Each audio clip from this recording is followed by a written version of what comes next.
need to.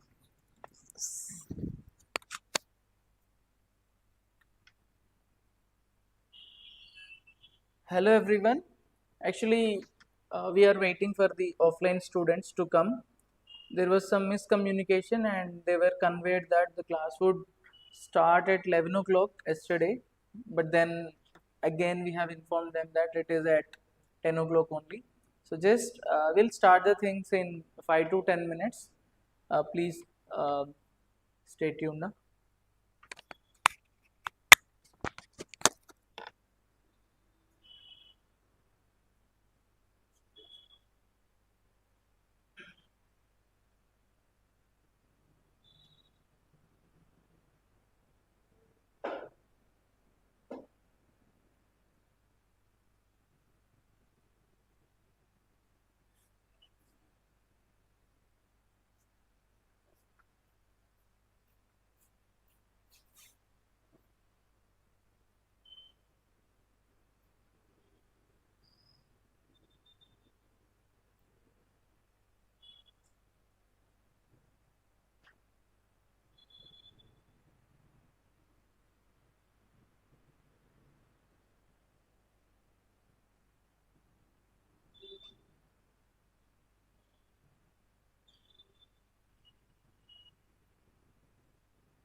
Vinay.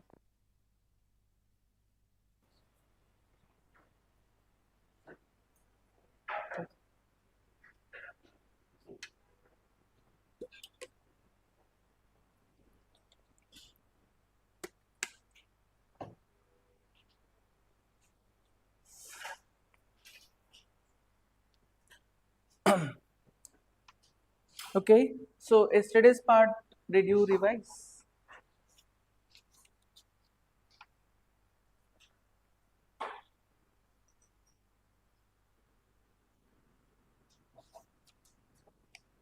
So I'll ask you questions.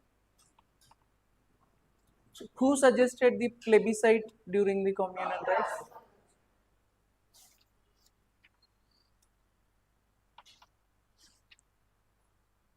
What is the importance of Vardha session?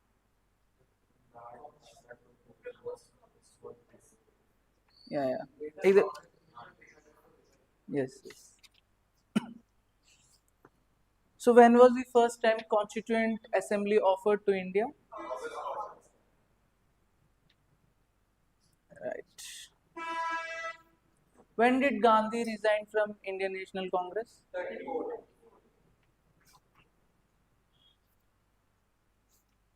Who were the three persons in cabinet mission plan? Lawrence. Right. What is the importance of Attlee's statement?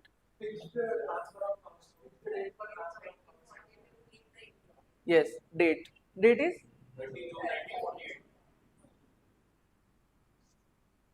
Where was this Free India Center? German. What is Impal campaign about?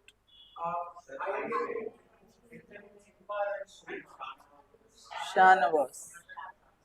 Good.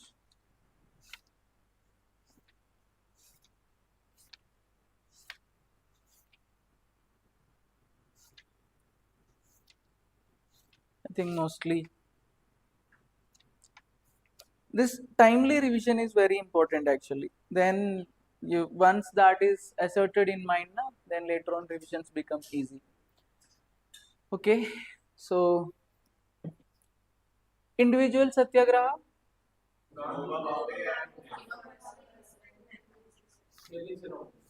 Delhi Chalo is there in that. Good year. Hmm. So did Gandhi support World War II on behalf of British? Hmm. And communists? Yes. So what is this Haripura Congress about? Resigned. And after him, who came? Rajendra Prasad. Right. Yes, yes. After Tripuri session, yes. So in Tripuri session, what was importance? China. Yeah, Patabi Sitaramaya lost, and we congratulated China also on their position. Right. Good, good. Okay. So then we will move to the last part of this book. Okay. So today we will be discussing. Okay, in 200 years of British rule, under 15 governor generals and 20 viceroys, a lot of activities has taken place and in different fields. Okay, for example, with respect to the constitution, with respect to economy, with respect to press, education, workers, peasants. Okay, so all these things. Today we'll be discussing all of them. So basically previously also in all the pages we have seen something or other about all these things now. Then today what are the things which are missed out in all these things we will be seeing. In polity, do you know this thing?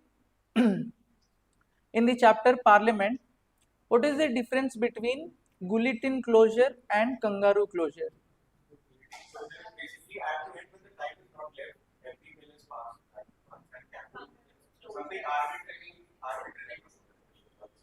Okay, okay. This uh, kangaroo is important points. So this is a closure followed in Parliament where guillotine closure means no discussion would be there. Simply they would be passing. Okay. This kangaroo closure means discussing the important things and closing. Okay. So now mostly who do not attend this class do guillotine closure, means without going through things they'll close, because this is one of the very hectic part of the book, which it last night I was going through the new edition. A lot of facts, a lot of things which are not needed, also they have been given in so detail. So if you study here only, out of these 100 days for prelims, it will take 15 days for these things only. So don't spend too much time here. So anyways, we will be seeing these things one by one. Already most of the things we have discussed. What are left we will see now. Okay. So first, constitution.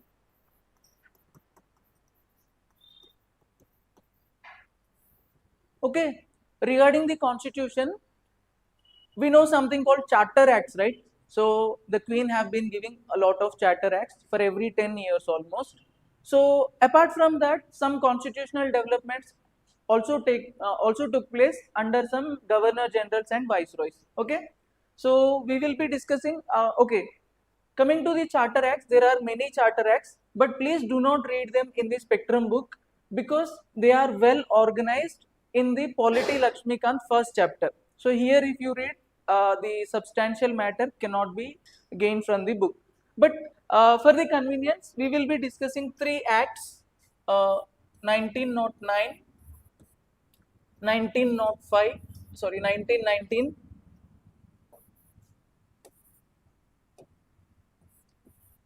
1919 and 1935. Okay, right. So shall we begin? Right. So because from these three acts, many questions are being asked. That's why we are focusing on these only. Other things we will do in the polity section. So the only points, yesterday I have told you one point, that for every charter acts, one point is common. What is that? Increase in the, yes. So now the thing is that they have introduced separate electorates for Muslims and also some jamindars. Okay, you can remember this thing. Now in 1919 Act, yes. So Anglo-Indians, Christians, Sikhs, and some other eminent personalities, Europeans.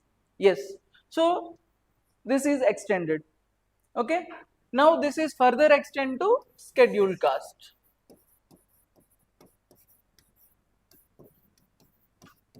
Okay. That's it. Now in the 1909 Act, one more point you have to remember is, for the first time they have taken Indians into the Viceroy Executive Council, and that person is Satyendranath. Okay, see these 2 points only you need to remember in 1909 Act. Okay, now the important one is 1919 Act. So did anyone try to remember the provisions of 1919 Act previously? Okay, actually they are somewhat tricky. Mm-hmm.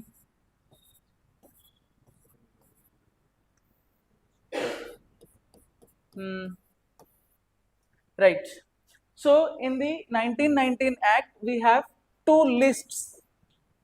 Okay, state list and central list. So list system, two lists are there. we have two budgets also, provisional budget and central budget, and diarchy, which means transferred and reserved subjects. And in the Viceroy Executive Council, exactly half, 50-50.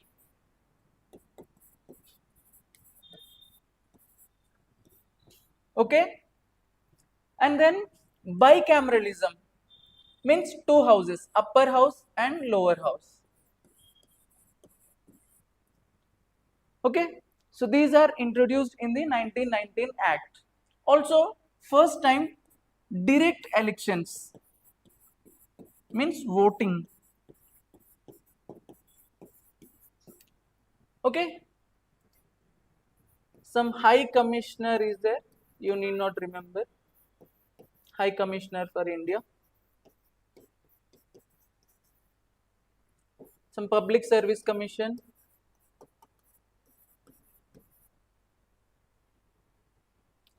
Okay? I think that's it. Okay, one more two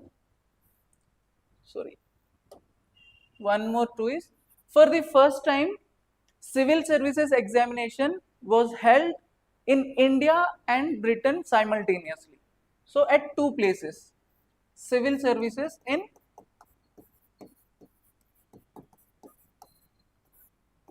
Britain and India. You know, there were only two examination centers, one is London and other is Allahabad, Prayagraj, today's. Okay, so these are the provisions of 1919 Act.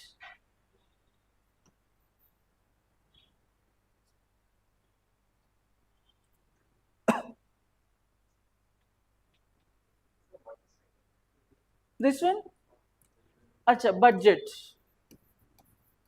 So we have, see, till now we do not have two separate budgets. The provinces were made subordinate. So they were not given the right to have a separate budget. Center only will be allocating some funds. But now we have two separate budgets. One for the provinces, states, and other for the center. Okay? And this is diarchy. So diarchy we have already told, transferred and reserved, which means the most important ones would be kept with them and the unwanted ones are given to Indians. And Viceroy Executive Council, 50-50, two halves, I mean to say. And then we have upper house and lower house, which means bicameralism. And this is civil services examination simultaneously conducted. So this other thing I have already pointed out, na, the separate electorates. Separate electorates for case Christians, Anglo-Indians, Sikhs and Europeans. Good? Public Service Commission.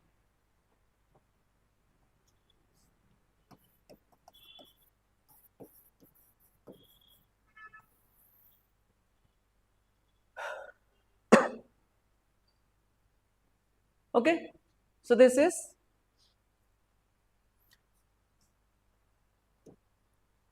anyone still writing? Okay, so now we'll go for 1935 Act.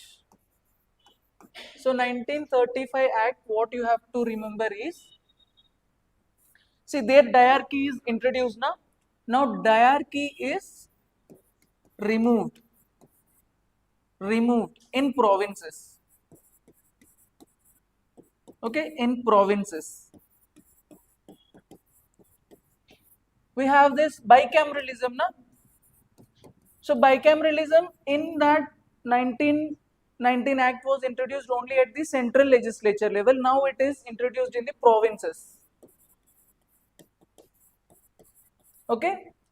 Again, this diarchy is removed from the provinces and kept at the center. Are you understanding this? So all these are recommendations of which commission? Simon Commission. And separate electorates are already there. So you remember three organizations in this. One is the RBI, Supreme Court, UPSC. I mean to say in these days. So their earlier version was there in the 1935 Act. Okay. Some Reserve Bank, some Federal Court, and a Public Service Commission, Federal Public Service Commission. Okay. So these are there in the 1935 Acts. So there are many other charter acts also, so which we will be discussing in the polity chapter, and that requires a very specific detailed attention. So this kind of kangaroo attention would deprive the importance, right? So we are done with the acts. Now we are going to deal the administrative aspects.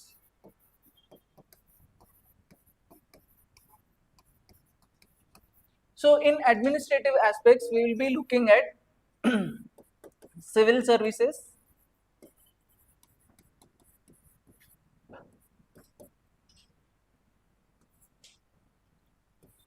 judiciary, local self,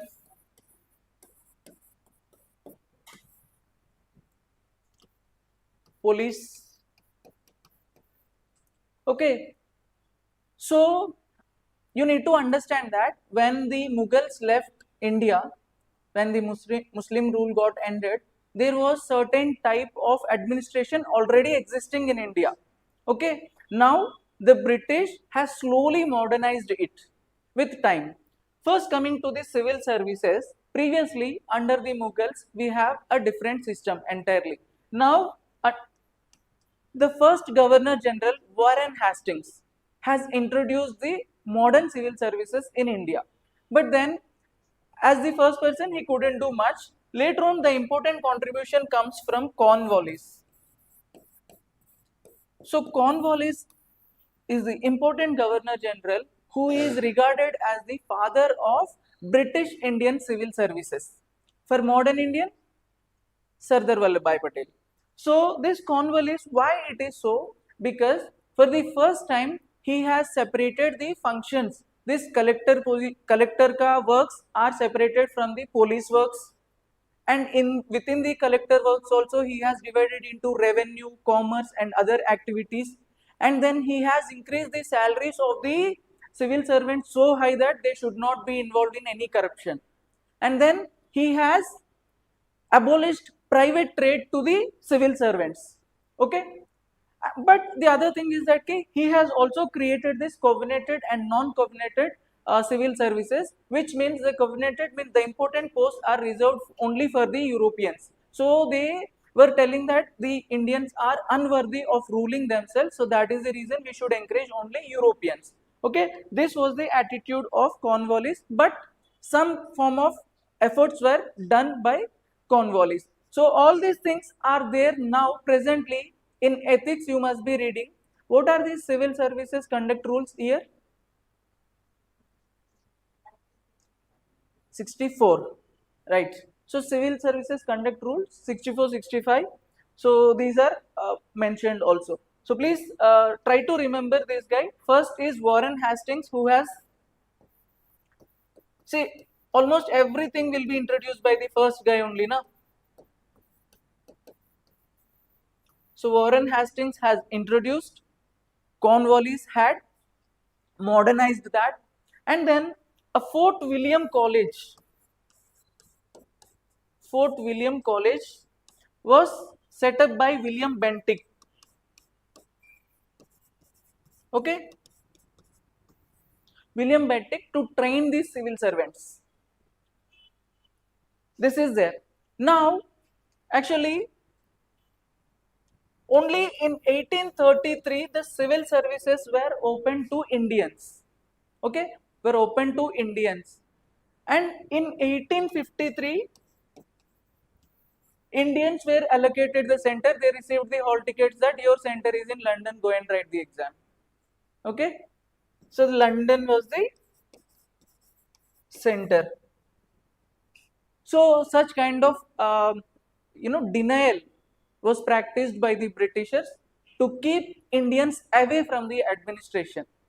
Okay, if they are worthy of, they should be on equal platform. See, first of all, the English was in the exam was in English language, which is somewhat alien to Indians, and that too the center were something somewhere else, and also the subjects were mostly of the sciences and all. So how difficult it would be to uh, crack this examination. Yet some of them have cracked. We have talked, na, Satyendranath Tagore was the one, and then Subhash Chandra Bose, who has resigned later on. So there are some good guys who have cracked this exam in spite of odds. So this was the picture at that point of time. Okay. So this is what about the civil services. The same thing with police system also. We would be seeing only about one or two governor generals who has contributed to that field. For example, for the local self-government, we have Mayo and Metcalfe, who is called the father of local self-governments. So this is the thing. And at the police, we will see some commission called Fraser Commission. See, definitely all these 35 people are there, na? 15 governor generals and 20 viceroys. Everyone would be doing something, contributing something, but we need to focus only on the important things, right? So that we will be doing. Okay, so this is there in your first chapter where we will highlight some of the things. Also, this second chapter talks about the policies of British, survey of British policies.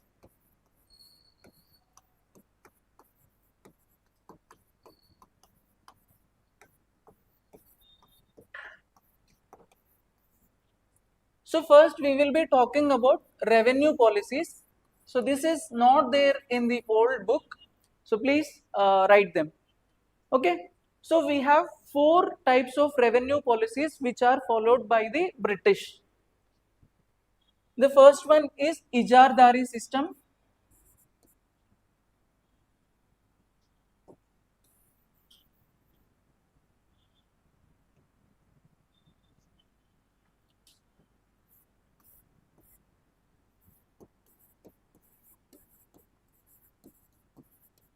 You must be knowing the other one, permanent settlement or Zamindari system.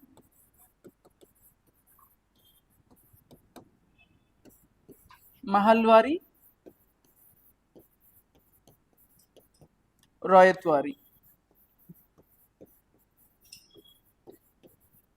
So Ijardari system was introduced by Warren Hastings.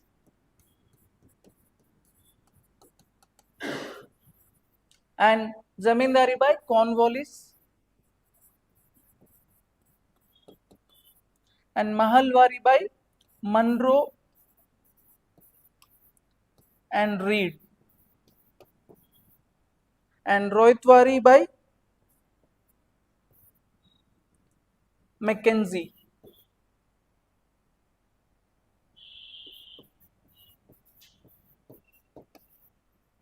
Okay. 1770, this was the earliest one. 1793. Okay, this is in 1800s.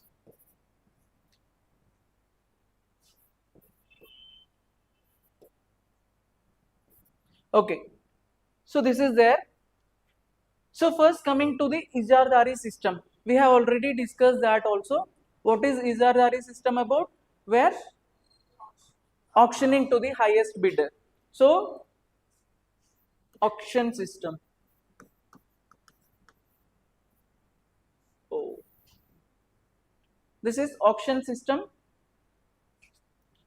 Permanent settlement is you would settle only with the zamindars. You don't have any relation with the royals. So with the zamindars, you are collecting your land revenue.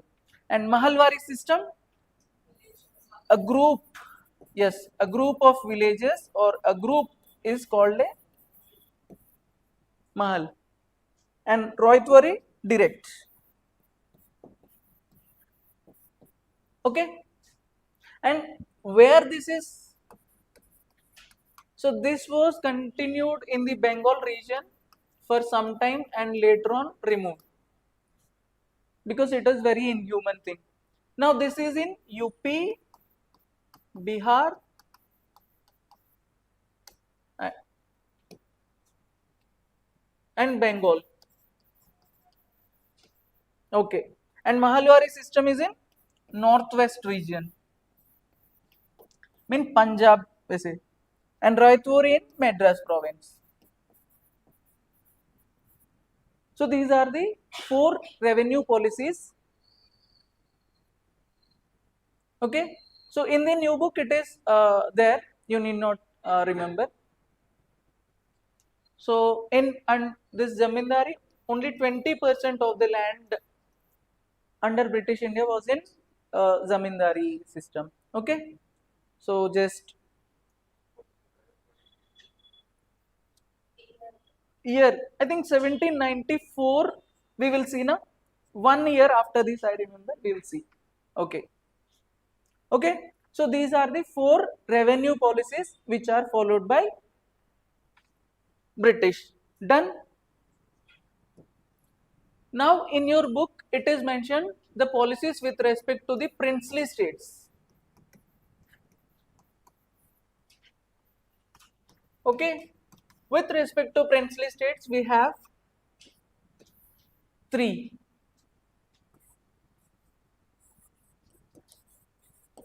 Ring fence, subsidiary alliance,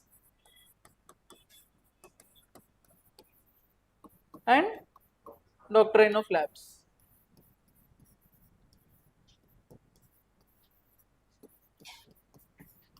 So simple thing, this ring fence was started by the first Governor General Warren Hastings. It is nothing but, see, wherever your enemy is there, just have one friendly state beside that, so that when the enemy is against you, you can have the alliance with this friend and go against him. Okay, that's it. So ring fence is always your enemy state will be surrounded by your ring, your friends. So for example, Mysore is there. For Mysore, he has alliance with Hyderabad state. Yes, with Marathas also. This way. So have one state which is your friend. They can help you. So Hastings. So this was followed in the initial days. Okay. Now subsidiary alliance. Subsidiary alliances. This is also simple. So two the British, I mean East India Company and a princely state would enter into an agreement that this princely state would be offering some money and also having the British personnel in their court. So this is there. So this is by subsidiary alliance by Wellesley. Wellesley. And doctrine of lapse. So doctrine of lapse means if a princely state, yes, do not have a hereditary person, annexation will be taken. Now later on some 2 important clauses were also added to this doctrine of lapse. That is, if you do not rule your princely state properly also, we will take your state. So in this situation, any state can be taken. So this was followed by Dalhousie.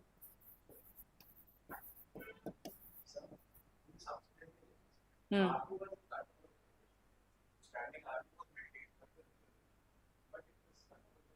See, there is no hard and fast rule. With different states, they have different gravity of degree of alliance. So some states might have, which are in so much control of the British, which are so much dependent on the company, would be there. But then which are not so much dependent, they might be having somewhat their own. So the degree varies from state to state. That is a subjective thing. So you need to know these things only. Okay. So ring of fire is that, see, wherever your enemy state is there, there you have a friendly state beside the neighbor of that enemy state. You will be your friend. Then anytime if you have to wage a war against this enemy, your friend will always be in supportive. Also, always psychologically also this enemy would be thinking that if I have to take any anti-British step, the neighbor would attack me. So that is why I need to stay in control. Okay, this is what is followed. Done. So these are the policies.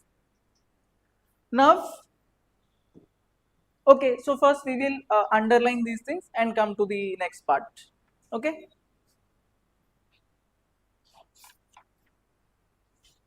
So first you open this chapter. The new book में it is 544 page. Chapter 26 in all books, I guess.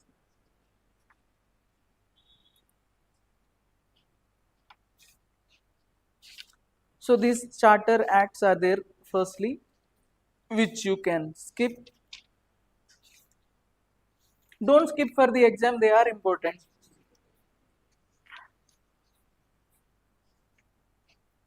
Okay, you can come to this evolution of civil services in India. A new book, the page number 566.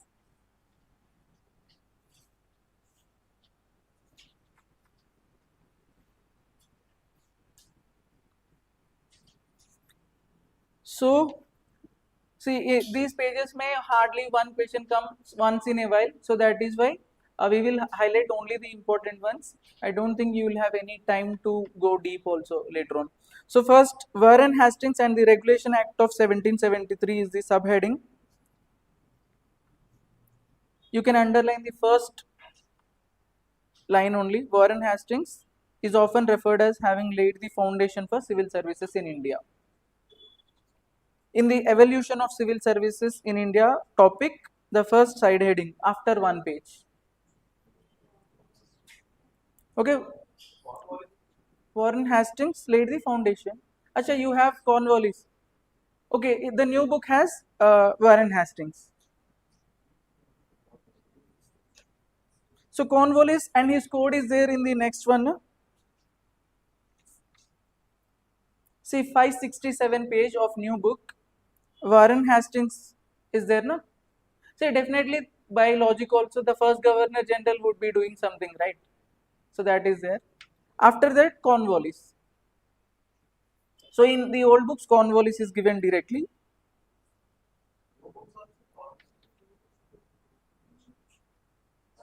Page 567.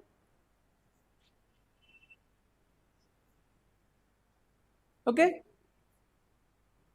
All right. Okay. Cornwallis also whatever we have said now, it is there. In the third paragraph, second line, Cornwallis issued a series of legal and administrative reforms enacted as Cornwallis Code in 1793. Please, the date is also very important. 1793.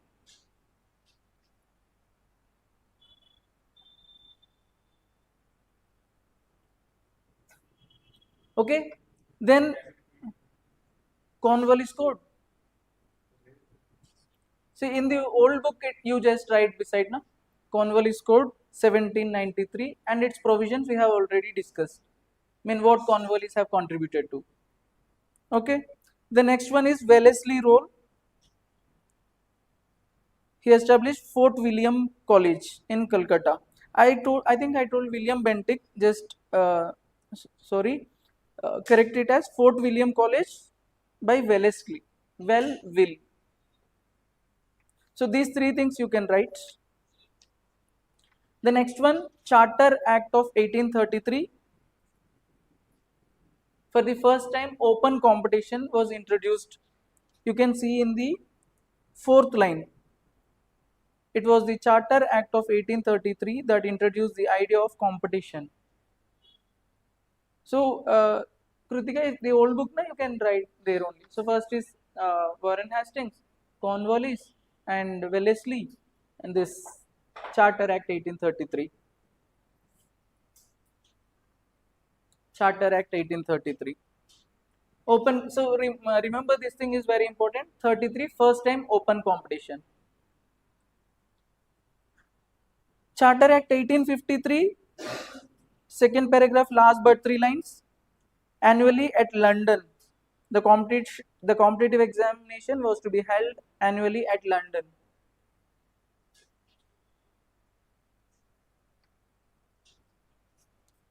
Okay.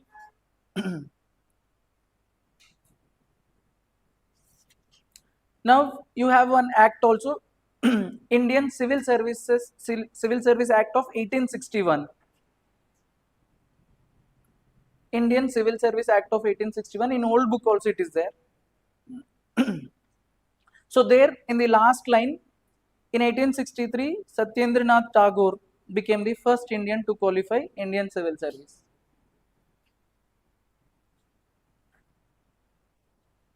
Okay. Now statutory civil service is not important. The next heading is Congress demands an Hutchinson Commission. Okay.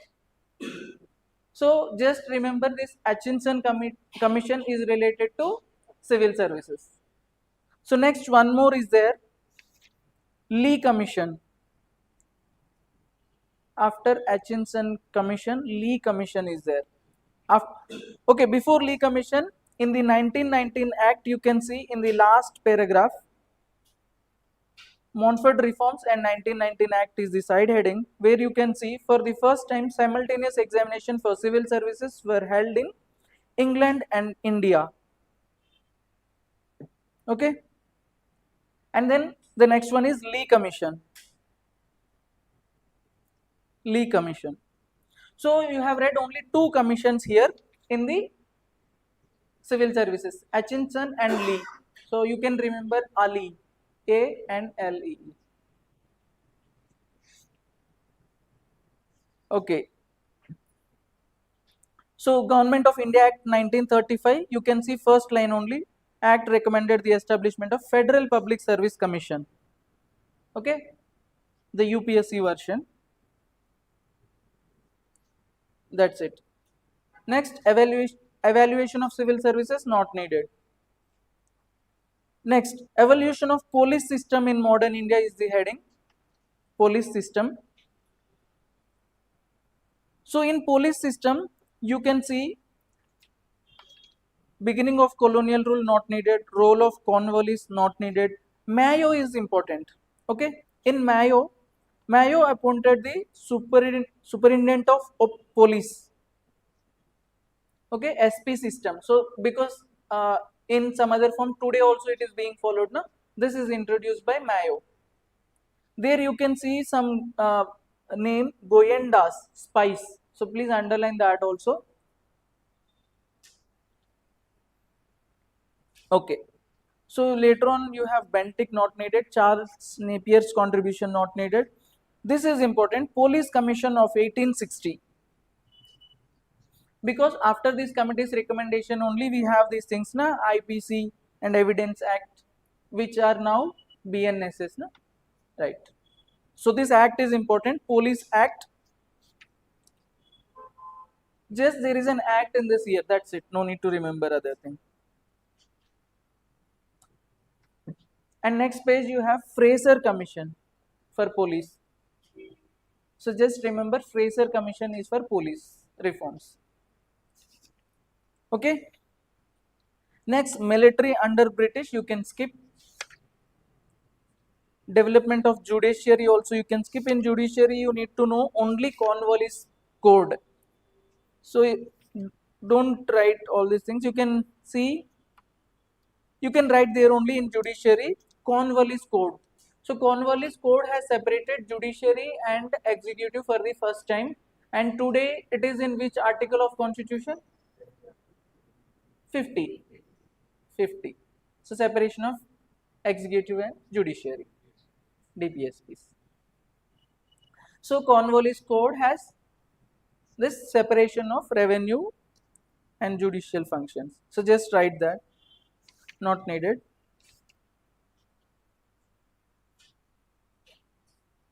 In 588 page of new book, reforms under William Bentinck are there. Okay. So William Bentinck, you can write in the in old book also it is there, William Bentinck. So William Bentinck, the important thing is the judiciary language was shifted from Persian to English, and English is the principal language of courts now also. Okay, so under Bentinck, this English, and under William Bentinck only very important commission known as Law Commission. So William Bentinck Law Commission, first Law Commission. Now also is there na the Law Commission? Huh? So Law Commission exists now also. This is one of the earliest organization which was found during the period of William Bentinck. So, and who was the first Law Commission ka chairman is Macaulay. Okay. You can remember, if you anyone don't remember, Macaulay law. Okay. So William Bentinck is important. Just remember William Bentinck, English, and Macaulay. Under him these things have happened. So that's it. Now come to local bodies. In local bodies, so only two good things are there. One is Mayo's resolution of 1870, and after 3-4 pages I guess, local bodies. Mayo's resolution of 1870, just write there only. It is about giving more funds to local bodies.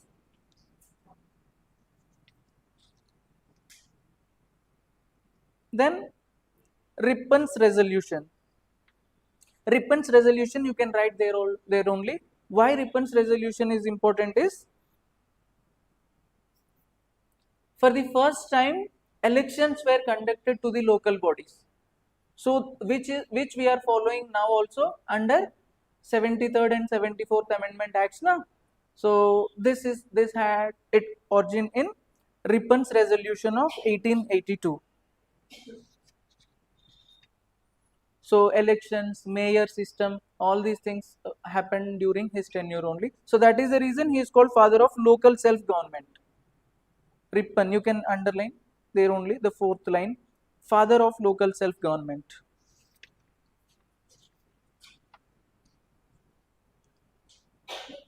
Right. So you can, after one page, you see under diarchy.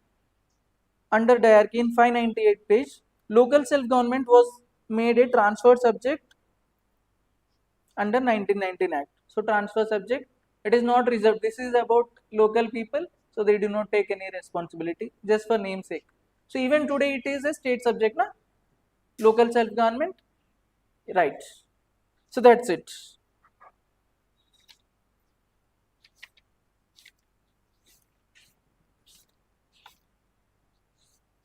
Okay. Now the next chapter, chapter 27. Survey of British policies in India. So there, first one, divide and rule, you can ignore. Hostility towards educated Indians, ignore. Attitude to zamindars, not needed. Attitude to social reforms, not needed. Underdeveloped social services, not needed. Labor legislations, yes, there are two labor legislations given to you. Indian Factories Act 1881 and Indian Factories Act 1891. So you just write there only, 81 is regarding the child labor and 91 Act is regarding protection of women. See, child labor means not removal of child, eradication of child labor. Some 11 hours work is reduced to 9 hours per day. That's it. So just remember, 81 Act focuses more on children and 91. So do not worry, we have a chapter on work, this labor movements, there we will see again. So the next one is restriction on freedom, not needed. White racism, not needed. Revenue policies, not needed. Okay, Hastings system. So Hastings system, you can underline this thing, Izardari system. Okay, already done. In 606 page, permanent settlement is there. In permanent settlement, you know that permanent settlement is nothing but the zamindari system and Cornwallis. In 4th, 5th lines you have all that you can underline. But first line may this is one person, Philip Francis. So that is there in the standard books like NCERT also. Please underline that. No? Permanent settlement. Philip Philip Francis. So just underline this guy also. Important. Also in last but second line, uh, the permanent settlement of zamindari system covered around 19% of the territory. Okay. So these are worth reading. If you want, you can read the provisions also. The next is Royatwari system. In the first line only you can see Thomas Munro and Alexander Reed. Okay, 1820 Royatwari system. 1820. So region also we have seen in Madras. You can write there. Next, Mahalwari system.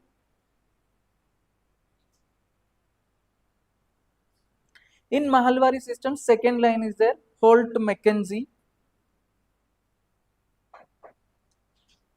So Holt Mackenzie you can see. In the third paragraph, first line, Robert Byrd regarded as father of land settlements in North India. So just remember this guy, Byrd, some land settlement, although not much needed. That's it. Shortcomings, overall impact is not needed. Ah, oh, okay. Then please change it. Rohitwari, no, Rohitwari, read, Munro and read. Hmm. Opposite. Okay, okay. So this one. Okay. Rohitwari is Munro and read. Okay, just shift that one.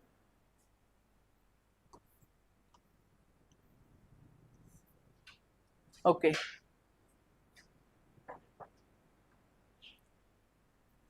Okay, only two chapters would be little boring. After that, somewhat interesting they are.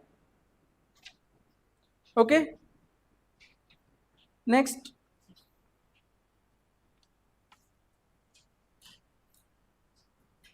you can see British social and cultural policy in India, not at all needed, the whole topic.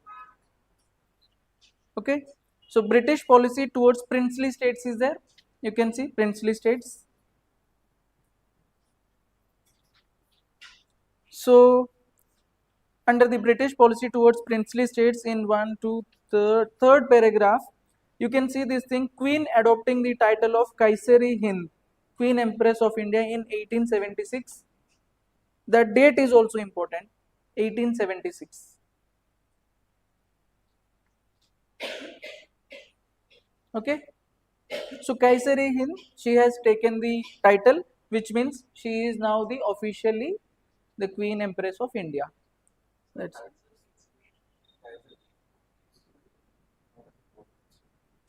hmm, a title kind of. Yeah, yeah. He is also given this title.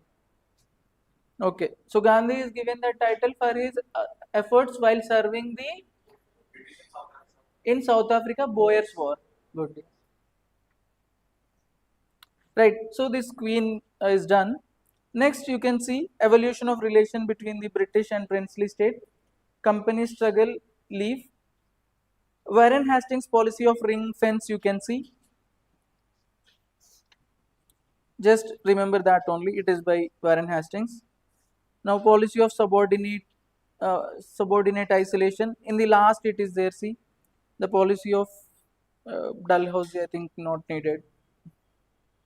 Okay. In the new book, old book, I am not sure. After in the 618 page, last line, Butler Commission. Huh? Hmm. So see this. I think in old book it is not there. So in same chapter, page number 618, Butler Committee, last line, Butler Committee. So old book. If you can't find these are one liners, no, just write beside. So Butler Committee is regarding the integration of princely state. The sovereignty, it is regarding the princely states. That one word is enough. Okay, that chapter is completed.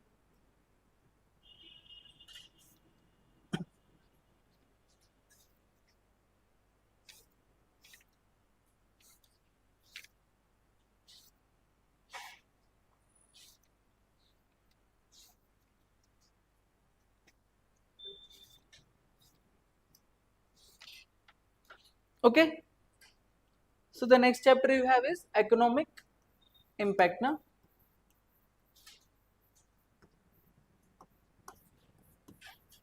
economic impact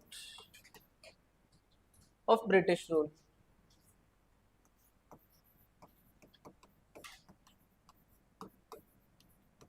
Chapter number 28. Okay, so this one thing you can use it for the mains examination. The thing is, the exploitation of British in India can be discussed in three stages. It is simple. The first stage is just when they came to the east coast and west coast, had some negotiations with the local rulers there, and then started taking some of the, what to say, goods from India to British. So this is a very local and normal thing. This is the first stage. Now after some time, when they gained some power, they started using lot of policies in different fields. For example, in agriculture, all these policies are there, na? Zamindari, Royatwari, all these are for extraction of revenue only. So this is how they have exploited. And when coming to industries, how they have exploited? By deindustrialization and killing the handlooms and then dumping the British goods here. So all these things were there. So this is the second phase. Now third phase is very matured phase, where they started the foreign investment from British and Europe had come to India. They have started investing in the railways, in banks, in ports, and in industries, all these things, and then the exploitation have become so much in this matured stage. So these are the three stages of exploitation you can remember. Now other things, I need not say, we have been reading since 4 days how the economic exploitation at during different times has taken place. So just remember that in agriculture, because of the exploitation, a lot of famines had occurred in India. So these famines you have to highlight a lot. So to deal with these famines, they have established one committee called Starchy Committee. Okay, and then they have brought a famine code which was designed by a person called Eliot. Okay, so these things are done on paper, but nothing as such is done on the ground. So a lot of, like, the Great Bengal famine was there in 1943. Like this, famines kept on happening. Now coming to the industrial sector also, the industrial sector, although in India, like for example, textile mills, cotton mill was first uh, kept in India in Bombay by a person called Nana Boy. We will discuss. And jute mill was first introduced in India in 1855 in Kolkata. So now what happened in these mills? See, not only in these mills, other industrial places which are owned by British, the workers used to suffer from inhuman work hours. For example, 16 hours was very common. Okay, like no holidays, no occupational safety, no leaves. So all these things. And above that, they have brought some act like Contract Act, where if the worker leaves the factory without the consent of the employee, then he would be sent to jail also. So these kind of inhuman practices were there. As a result, the economic exploitation was in its peak, and during war years, you can know that everything was, the money was diverted to fund the wars. So this way, the exploitation was carried on.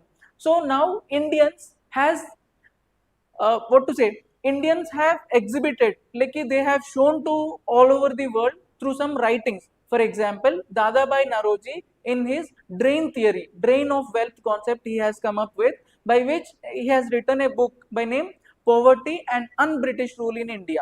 So in this book, he have showed how British is slowly, step by step with logical evidence, he has showed how British is exploiting India. Now R.C. Dutt is person who has come up with another book called Economic History of India. So in that book also the economic exploitation is very much visible to the world. So this way the economic exploitation has taken place in the three stages, and then sufferings have aggravated with time, and then these Indians have come up with these some writings and exploited. Also we have seen three people, right, that time, three Ds. Dadabai Nauroji and all these things. So all these people have started against this thing, but on a whole, what would happen? Nothing much would happen in economic terms. So that's it. So we will underline few of the things and go to the next chapter on press. Okay. So in the new book, old book, this is not there, right? Three people, I don't know, they have introduced now only. So 621 page, Bhaskar Pandurang Tarkadar.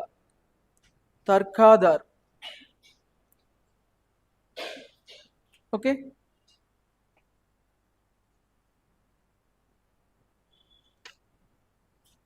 621 page.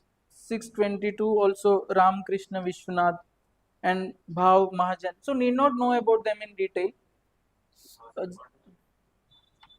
Pandurang Tarkadar. Tarkadar. BP Tarkadar. Okay. Ram Krishna Vishwanath and Bhav Mahajan. Bhav Mahajan. These three people, if not written also, okay. So, they along with the Dadabai Naroji and all, they have showed how British criticism of British economic policies. Okay, these three things you can highlight. Next subheading, deindustrialization. Nothing in that. Okay, Charter Act of 1813 is important, allowing one-way free trade for British citizens. 1813. In the new book, 622 page. Bottom, deindustrialization. Okay. So just if in the old book also, if it is not there, just write 1813 Act permitted one-way free trade to British goods. Means if British goods come here, they will not be taxed, but Indian goods go there, they will be taxed. Okay. So no steps towards modern industrialization, not needed. Ruralization, not needed. Impoverishment of peasantry, not needed. Landlordism, absentee landlordism, all these are theory. So in 626 page, lot of famines are given, not needed. So one important thing in 627 pages, under the heading general causes, drought and agriculture dependence on monsoon, last line, the Indian Famine Commission of 1880 is there. Just write, if old book is there, Indian Famine Commission 1880, that's it, not needed anything else.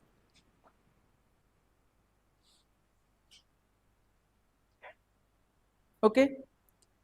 So going further, economic policy is not needed, all that thing. 631 page. In 631 page, last paragraph, in 1880, first Famine Commission of India under Sir John Strachey. 631 page of new book. So old book, you can write the first Famine Commission under Sir John Strachey. So how you would remember this? Starch, yeah. So during famines, starch people drink, rice starch, right? Good, Kritika, right? So in the next page, 632 page, you have in the second paragraph, Indian Famine Code formulated by Eliot. Just underline that. In old book, I think not there. Just write beside Famine Code Eliot. Code, COD.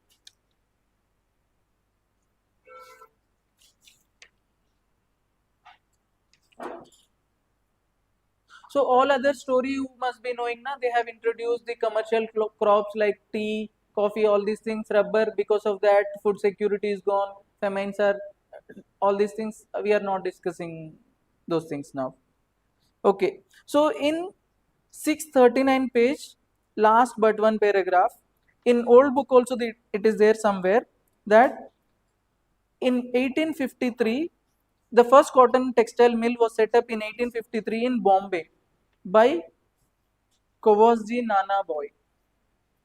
Okay, and first jute mill came up in 1855 in Rishra, Bengal.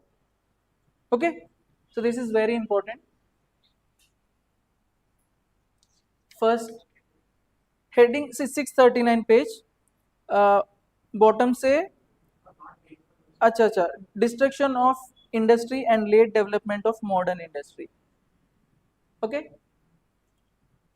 in destruction of industry and late development of modern industry, after 3-4 paragraphs it is there. It was only in the second half of 19th century, that way. Okay, right. In the next page you have nationalist critic of colonial economy. In that subheading is economic drain. In economic drain you have this one, grand Dada, second line, Dadabhai Naoroji, the grand old man of India, put forward the theory poverty and un-British rule in India. So this is important. R.C. Dutt, economic history of India, Romesh Chandra Dutt. Okay, so how do you remember this R.C. Dutt ka book, Economic History of India? Do you know for economy there is book called Ramesh Singh? Okay, Ramesh, Economic History of India. That way you can remember.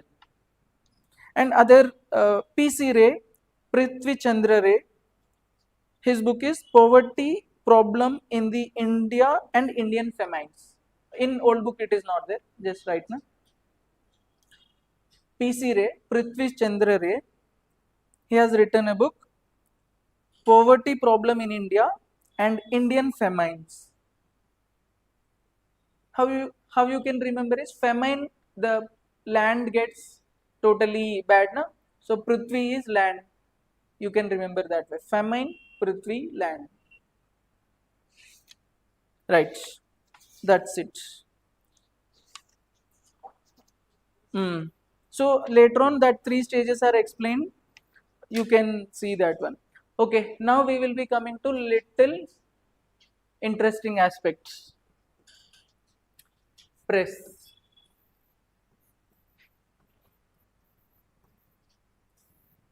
Chapter 29.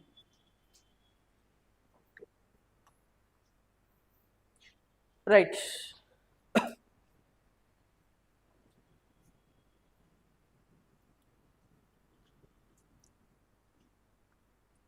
Printing press was introduced by, discovered by John Gutenberg. Paper was in which country first? China. Right. Know this. Good. So now we are coming to press. 1 second.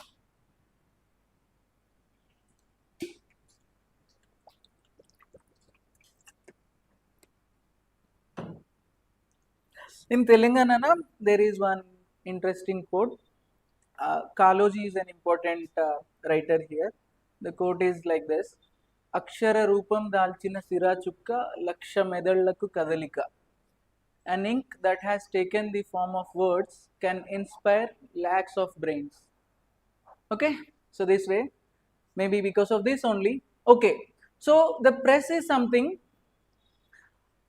after the introduction of printing press in Britain, a lot of printing, Indians started printing lot of books, magazines, monthlies, weeklies, daily newspapers, and have come up with lot of them. So some of them are entertaining in nature, we are not bothered about them. Only we are bothered about the nationalistic one, which they have started for the sake of awakening the masses with no profit and taking high risks, even facing jail terms. Okay, some of these newspapers you have studied previously: Amrit Bazar Patrika, Indian Mirror, Kesari, Maratha, Bengali, Kal, Sandhya, all these things. So revolutionary newspapers also. So this was the thing going on. Now what happened is that, so British will not tolerate all these things, right, if something is written against them. So it all started with, the first one is Bengal Gazette. Bengal Gazette was the first newspaper of India. So it was edited by James Augustus Hickey. Okay. So the journey of British oppression on Indian newspaper started on the first paper itself. The first paper is Bengal Gazette by James Augustus Hickey. Now they have come up with lot of licensing act, regulation act, whose provisions you need not remember. But then you have to know in this book that there are few governor generals who have been somewhat good and who are very very hostile to Indian press. So this is Wall, Wellesley, Adams and Lytton.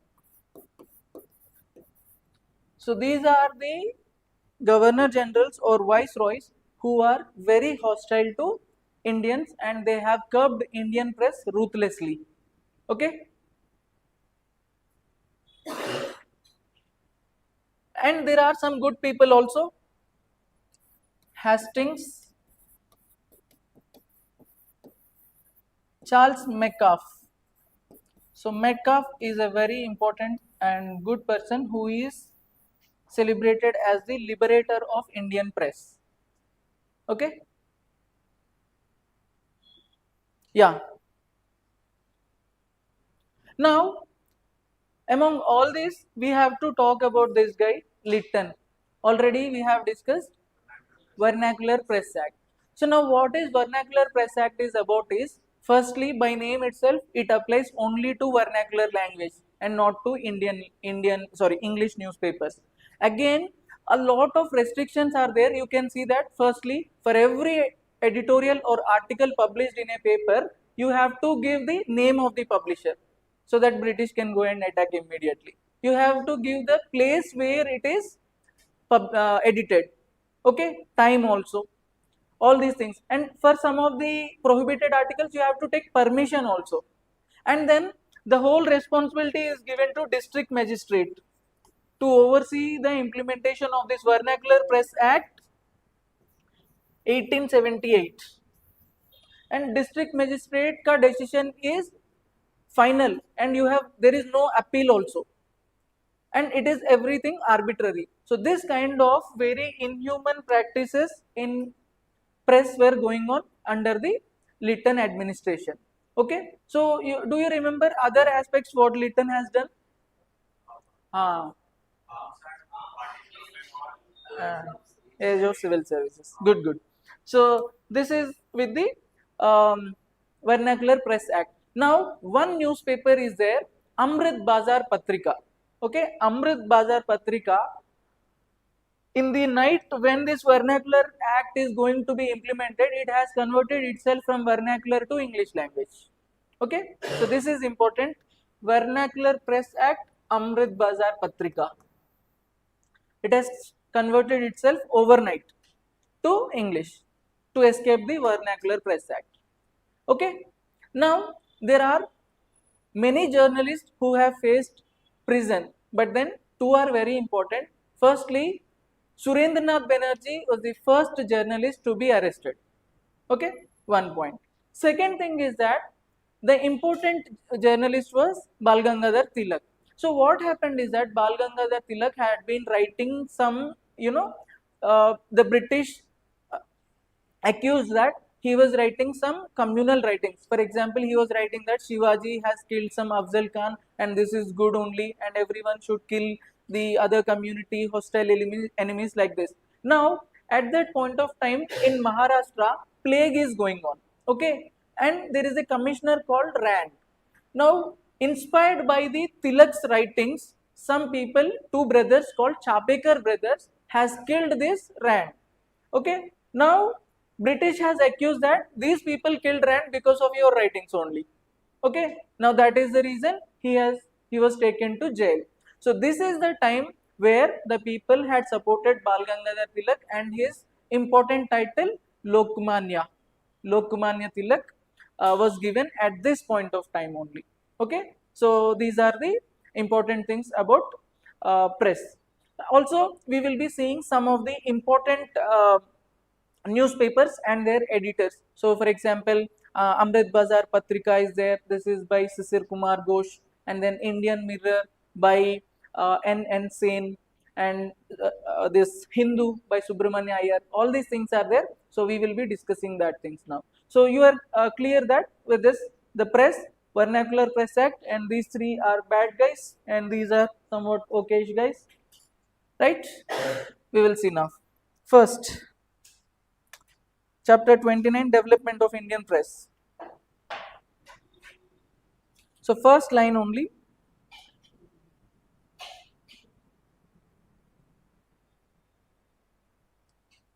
James Augustus Hickey in 1870 started Bengal Gazette. Okay. Right. Next, early regulations, Censorship of Press Act, not needed. Licensing Act, not needed, but then identify that guy in the first line, John Adams. Okay. In that licensing act only, last may see Ram Mohan Roy's Miratul Akbar had to stop publication. So then knowing that stopping, Miratul Akbar belongs to Ram Mohan Roy is important. Press Act of 1835 or Metcalfe Act. So this is very important, 1835. See, 1835 is somewhat good year, I guess, because previously we saw that Law Commission, and now this Metcalfe Act also happened, and next you will see this Macaulay Minute, so which is very important turning point in Indian education system. So this 1835 year you can remember this. Okay, Licensing Act not needed, Registration Act not needed. Now the important heading is struggle by early nationalists to secure freedom of the press. Okay, in that last paragraph you can see many newspapers emerged during these years. So struggle by early nationalists to secure freedom of press is the heading, and their third paragraph, many newspapers. First, Hindu and Swadesh Mitran under Subramanya Iyer. So the present Hindu itself. So next one, Bengali under Surendranath Banerjee. You can remember this way, Bengali Banerjee. Okay.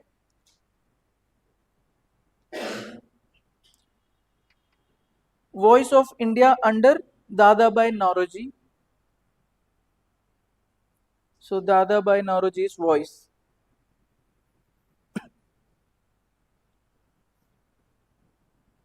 Now, Amrit Bazar Patrika under Sisir Kumar Ghosh is there, na? Sisir Kumar Ghosh.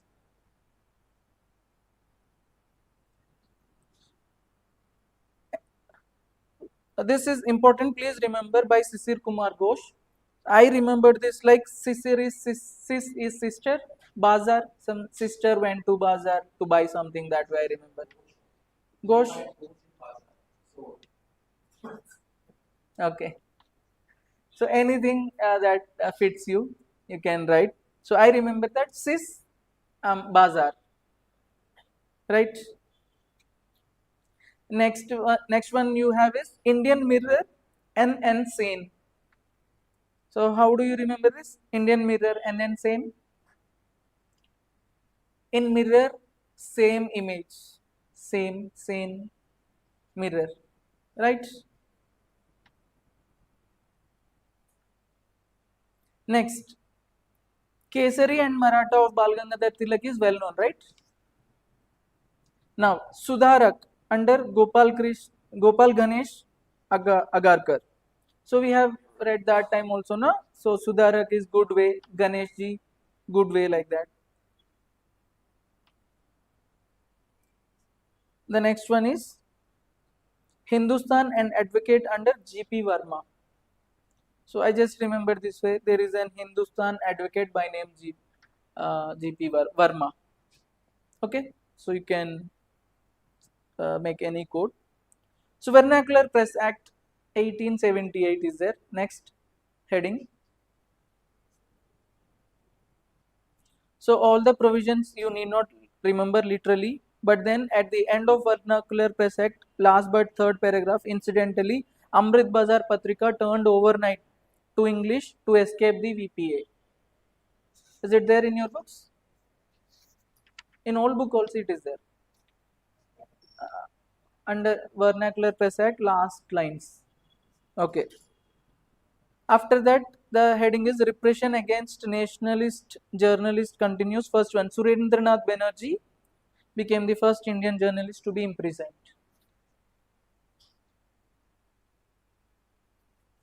Okay.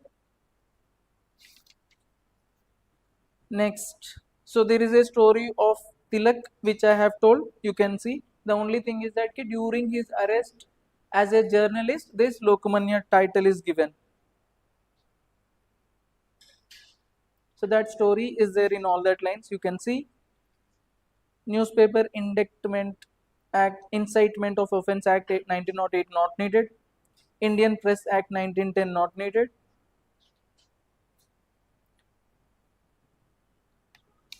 So there is a heading called During and After the First World War.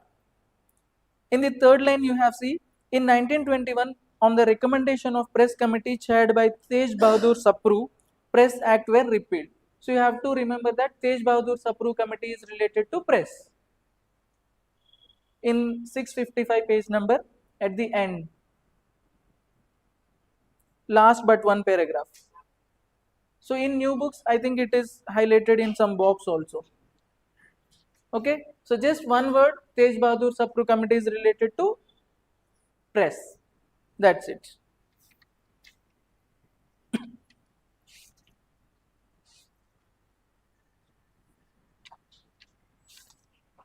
Okay. Next, education. This is also 5 minutes only.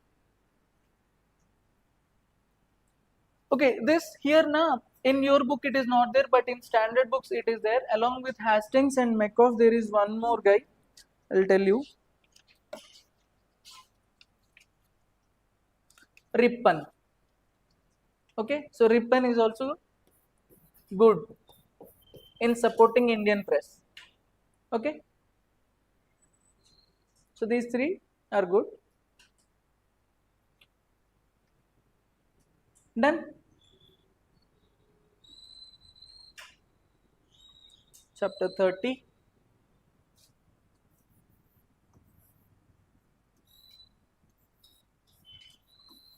Education. Right.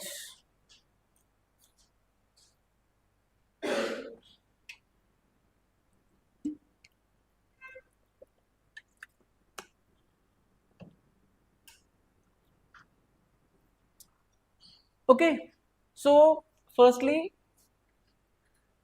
leave about they are not giving food only, education is a distant matter, right? So initially they were not at all bothered about education. So first, in some time they have started some Sanskrit college and a madrasa and Fort William College. So Fort William College is to train the civil servants. This is to discover and glorify the uh, Muslim past, and this is for Hinduism study. This is for Muslim related studies. So they have come up with these things. Okay. Now after some time, what happened is that, so first time Indians started requesting for education. Now education has to come slowly. Now what happened is that you have to remember in, here only we'll see. In 1813 Act, one provision is given that now British would spend 1 lakh rupees on Indian education. Okay, so this is important. 1813. Now what happened is that after British has declared on 1 lakh rupees would be given, Indians started fighting among themselves that now education will be given, but in which medium, English or vernacular. So Indians were fighting. So to resolve this, the British had appointed a committee under Macaulay. Okay, so Macaulay committee of 1835 is very important. Okay, so in Macaulay committee two things happened. One is that this money would be kept spent only for English education. Okay, and another is about downward filtration. So downward filtration means that this 1 lakh rupees would not be spent for the education of masses, but for education of few selected people only. So that, see, the main aim of promoting this education is what? Because to create some Indians who are Indian in their color, but British in their taste and values and behavior. Okay, we have to create some citizens like that who will obey us and rule the other Indians, and then can help the British rule to prosper. So that is the main idea behind downward filtration theory. Okay, now they started that masses education is not needed. So this is what has happened in the Macaulay minute in 1835. Okay, you are getting right. So in 1813, 1 lakh rupees is given, and then there is a fight between Anglicists and Orientalists. English or local languages, vernacular or English. So this is the debate going on, and this has settled in favor of English, and that too downward filtration theory. Okay, so these things have happened, but then you must be knowing this thing, Wood's dispatch. So Wood's dispatch is very important. 1854.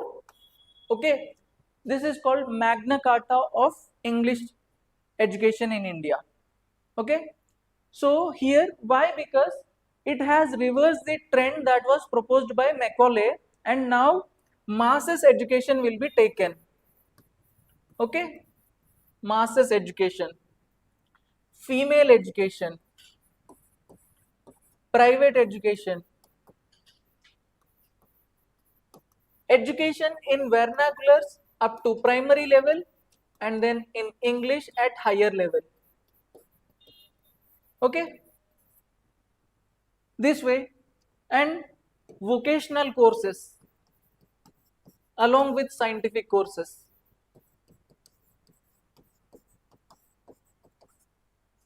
Okay, so these kind of very innovative, mean good aspects are brought through Wood's dispatch of 1854. Okay, you have to remember this thing. I think in your book only these things are given. Acha, okay. So after this, after the Wood's dispatch also, some committees have come up. Just we have to know the committees like Hard Dog Committee, Surgeon Plan, Rayleigh committees. All these are there. Just we will be knowing about their names only. Okay. So this is the thing about what is there in your book. Nothing much about the English education. So let us underline now. So chapter 30, development of education. In the first paragraph, you underline the initiation was done by Christian missionaries.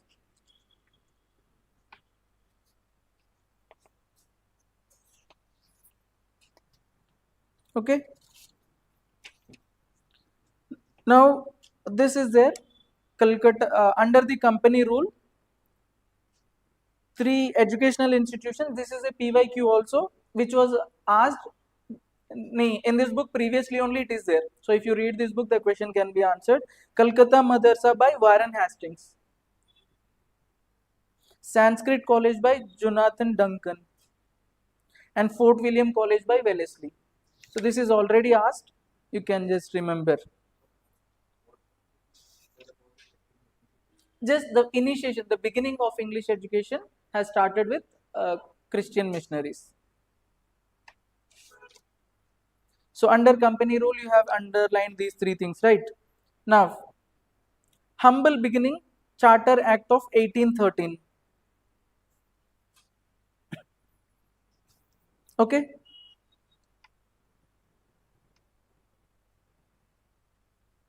So there you can underline in the third line, the act directed the company to sanction 1 lakh rupees annually for this purpose, annually.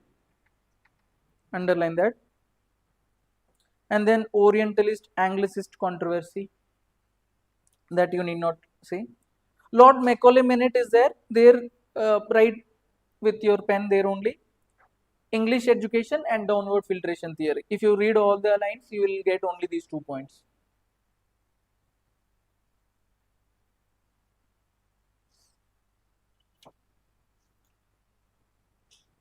Okay? Right. Next, coming to efforts of Thompson not needed. Wood's dispatch.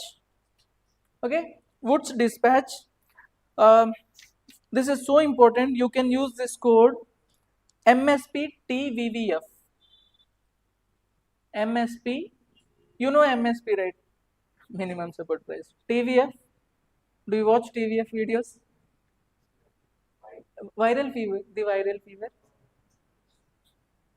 Okay. Hmm? Hmm. Other. Kuda factory, yeah. Okay. So MSP, TVF. Right. So M is for masses. See, first point you can see, first line. First point में masses in the second line. Or else you can directly write also. M is for masses. In the fifth point you can see secular education. S is for secular. P, sixth point you can see private enterprise.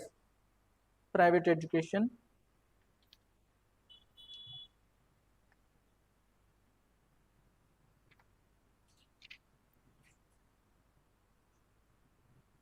And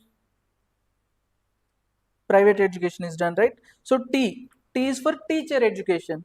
You will have at fourth point, you see, it laid stress on female education and all teachers training. Teachers training. T. V is for second point, you see, vernacular at primary and Anglo vernacular at huh? Two V's. One is for vernaculars and another fourth you see vocational education. Fourth point mein there is female vocational and teacher training, na? Vocational education. I mean I want to emphasize on each important word. F is female education. So the Wood's dispatch had talked about these things: education to masses, secular education, private education, teachers training, vocational education, and vernaculars at so MSP TVVF. Wood's dispatch. Okay, done. Now, so after the Wood's dispatch, you have some committees. You see, first in 660 page, after the crown takeover, you have one Hunter committee. Hunter committee you can underline, just Hunter committee, nothing else. Next one, Indian Universities Act में second paragraph Rayleigh Commission. Okay, just underline Rayleigh Commission. Okay. In the next one, Government Resolution on Education Policy 1913 is there now. Their first line you see in 1906, the progressive state of Baroda is very important. Baroda in Gujarat is the first state to make compulsory education, primary education for its people. So Baroda, the first state. There, that's it only. So education policy, first education policy is 1913. Now our education policy is 2020. So the first one you have to remember 1913. That's it, nothing else. Next one, Sadler University Commission is there. I am reading out the headings only, okay? Again, Hard Dog Committee is there, okay? And after that, Sergeant Plan of Education is there, okay? Right. So this, how would you remember all these committees are for education, and also that too in order if you have to remember. Like I have framed one code.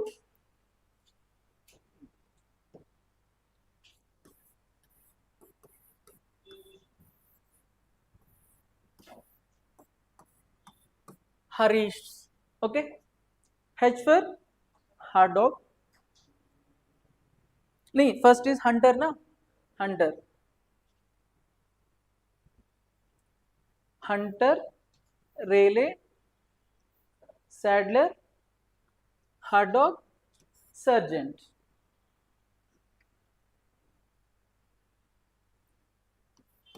Hunter, Rayleigh,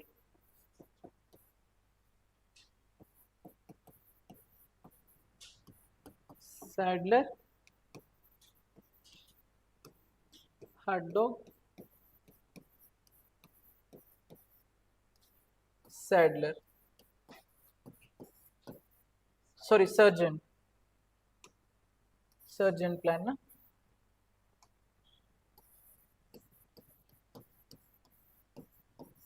Okay, so these are the committees on education, and that too in order. So your education chapter is also done.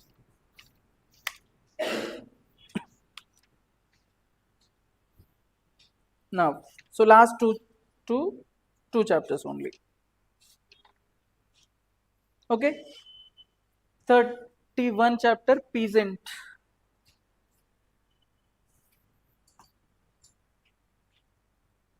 Okay, peasant.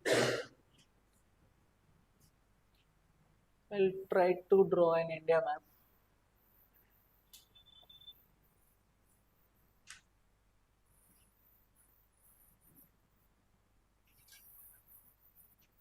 Okay, so peasant, we have discussed so many peasant movements already, but then few more are given. So we will discuss some of them. So first in Bengal we have three: Tibaga movement, Pabna Agrarian League. Okay, Pabna Agrarian League, and then Indigo movement. So Indigo already we have seen. Just two important points are here. We will see. In Uttar Pradesh we have Eka movement. Okay,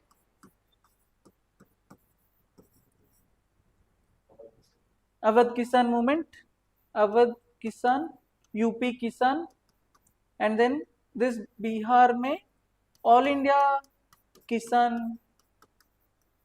This is by this Sajanand, he belongs to Bihar only. Okay. Now we have Telangana movement also, which is the Gorilla movement. We will see now. Mappila revolt during non-cooperation movement. Okay. Gujarat Bardoli Satyagraha.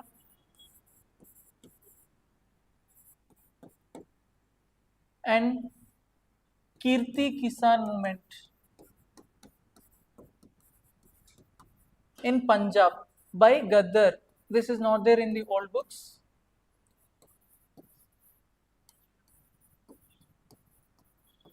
Okay, so this we will discuss now. Right. First is the indigo now, but order also I will tell you. So indigo, now you know everything about indigo, all these things. So how the crop would be impacting the fields and all that. So here in this book you have been given only two important personalities related to indigo, that is Digambar Biswas. So we will see that. Some Biswas. Okay, indigo movement done. Come to Tibaga movement. You know what is Tibaga movement is? Three parts. So third part, so your produce is there. Out of your produce, you have to give the third part to the sharecropper. Means that person will not do any work, but he will be getting the part of your produce. So this is a very inhuman activities. That is the reason the peasants have revolted. So see, all these are peasant revolts. Okay. Do you know the difference between peasant and farmer? Right now, so the farmer is somewhat privileged, but peasant is very underprivileged. They will have only 1 or 2 acres, and that too for subsistence agriculture. Commercial cultivation is not at all possible for them. Now for them, so these are the difficulties they are facing. So for indigo, they are denied the food and all these things, and in Tibaga, so they are giving away the produce to the sharecroppers. Now Pabna Agrarian League is important because, so this in Bengal, you know, nowhere in India such a peasant movement has occurred where the all the people have come together, they have formed a committee, a league, and then they have crowd funded lot of money and fought case against the faulty zamindars, cruel zamindars, and won the case and made a act done in their favor. A tenancy act, tenancy protection act was formed through this Pabna Agrarian League. So that is the reason it is very important. Okay, right. Now come to Telangana movement. So Telangana movement occurred in 1946. At that time, Telangana was not a part of India, which means it is against the Nizam. Okay, the important activity is nowhere in India guerrilla warfare. So communists who has supported the people. So these people now common men were having guns, weapons, and then they were revolting against the zamindars. So this is the important keyword you need to remember. Okay. Now Mappila revolt in Kerala. So what is Mappila revolt is? Mappilas are the farmers belonging to the Muslim community, and then their landlords are Hindus who are locally called Jimmis. Okay. Now these Jimmis Jamindaris are exploiting these Mappilas in a bad way. They are collecting a lot of rent. So because of this thing, a leader called Ali Musaliar, okay, Musaliar had revolted against the Hindu Jamindars, and then it is this time even Gandhi had went there and pacified the protesters. So that way it is the Mapila revolt. Now Bardoli Satyagraha, it took place in Gujarat. So it is led by Vallabhbhai Patel. Okay, so this is also related to revenue matter only. Okay, so not much is there. Now, Kirti Kisan movement. So, Kirti Kisan movement took place in Punjab under Gaddarites. Okay, these Gaddar revolutionary, they came back and kept this Kirti Kisan movement took place. So that you can remember. Okay. Now, Eka movement. So Eka movement is against the local jamindars called Tikadars. Here they are called Jimmis, right? Similarly, Eka movement mein the jamindars are called Tikadars. So against the Tikadars exploitation, this has taken place, right? Now, okay, the one thing remaining is Kisan Sabha. So Kisan Sabha is a platform, organized platform where the farmers could meet annually and discuss their exploitation and then keep on their demands for the government of the day. Okay, so first in chronology comes is, first is UP Kisan Sabha in 1918. So there are two people called Gauri Shankar Mishra and Narayan Dwivedi. So these two people have set up the UP Kisan Sabha. Then later on in 1920, Awadh Kisan Sabha has come up. Okay. After Awadh Kisan Sabha, you have to remember this date for sure, 1935, I guess we'll see, 1935, where All India Kisan Sabha is formed with Sahajanand as its president and N.G. Ranga was the secretary. Okay, N.G. Ranga belongs to Andhra only, na? Okay, so this is how the All India Kisan Sabha has formed. So their activities and all are for the mains to be learned. So we will learn during the mains. So this is the chronology. First, UP Kisan Sabha by 2 people, Awadh Kisan Sabha not given, and All India Kisan Sabha by Shahjahan and NG Ranga. So this is what you will see here in the peasant movements. Other than that, anything? Nothing. Okay, so let us go to highlight the things.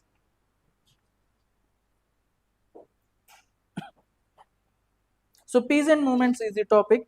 First is Indigo Revolt. So reason you need not write, but in the second paragraph, second line, you have 2 people, Digambar Biswas and Vishnu Biswas.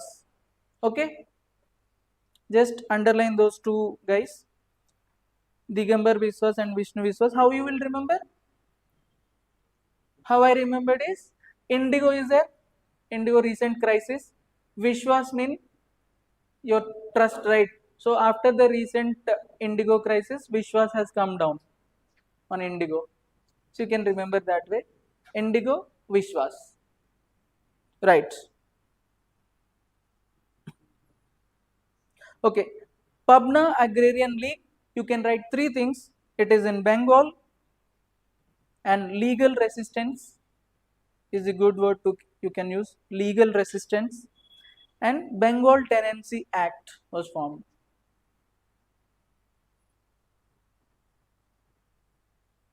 Oh, this thing I forgot to tell. Overall Deccan Roids in all, next one, Deccan Roids of 1875. So you can write there only, the Deccan Roids are generally against the outside Gujaratis, Marwadis and Shaukars. Right there only, na? There is no specific leader, no specific cause, just outsiders. Deccan Roids against outsiders. Right there. That's it.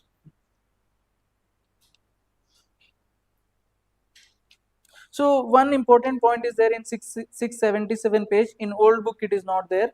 In 677 page, नीचे से third paragraph, the report of the Deccan Royds Commission was placed before the British Parliament in 1878. So please remember this, that the Deccan Royds were so important that widespread that their report was placed in the British Parliament. So right there only, old book it is not there. So Deccan Royds discussed in British Parliament. Okay.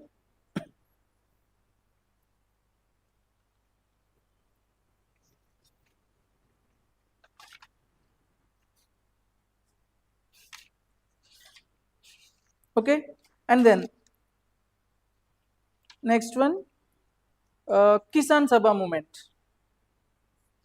In Kisan Sabha movement, second paragraph you can see United Province Kisan Sabha, UP Kisan Sabha, 1918. Gauri Shankar Mishra and Indra Narayan Dwivedi.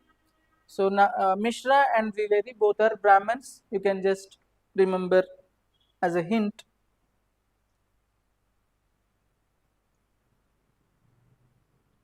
Okay. Now in the next paragraph, you can see in October 1920, Awadh Kisan Sabha came into existence. Awadh Kisan Sabha. Okay. Now, Eka movement, you can see there only somewhere in italic lines, letters Thikadas. So Eka movement in the fourth line you can see it is against Thikadas. Eka, Thika. Remember? And then Mappila revolt. Mappila revolt. So all that I have told. So in the third paragraph you can see that leader's name. When the arrest of the respected priest leader Ali Musaliar. Ali Musaliar. Mappila Ali Musaliar.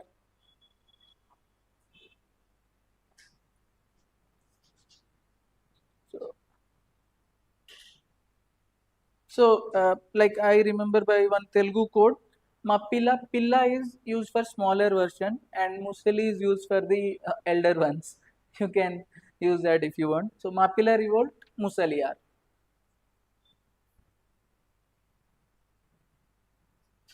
Okay. Now Bardoli Satyagraha, just Gujarat and led by Vallabhbhai Patel.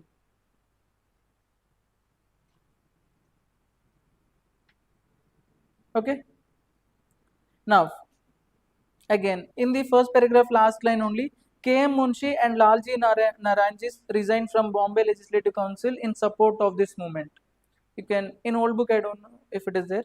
So K.M. Munshi is an important personality. So he has resigned from Bombay Legislative Council during this Bardoli Satyagraha, just remember. Now Kirti Kisan movement. So first line only, in old books it is not there, Kirti Kisan movement, right now. Kirti Kisan movement was started by one leader called Bhai Santosh Santok Singh. Santok Singh.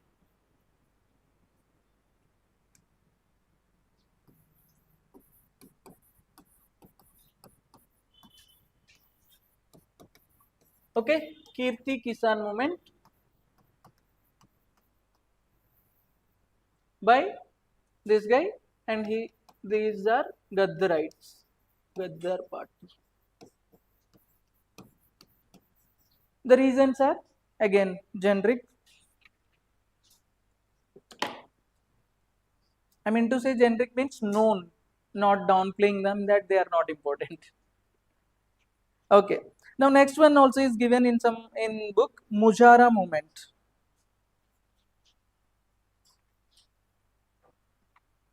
Mujara movement. So this is also in Punjab, just not needed. Remember that this is in Punjab. Old book mein it is not there. Muzhara.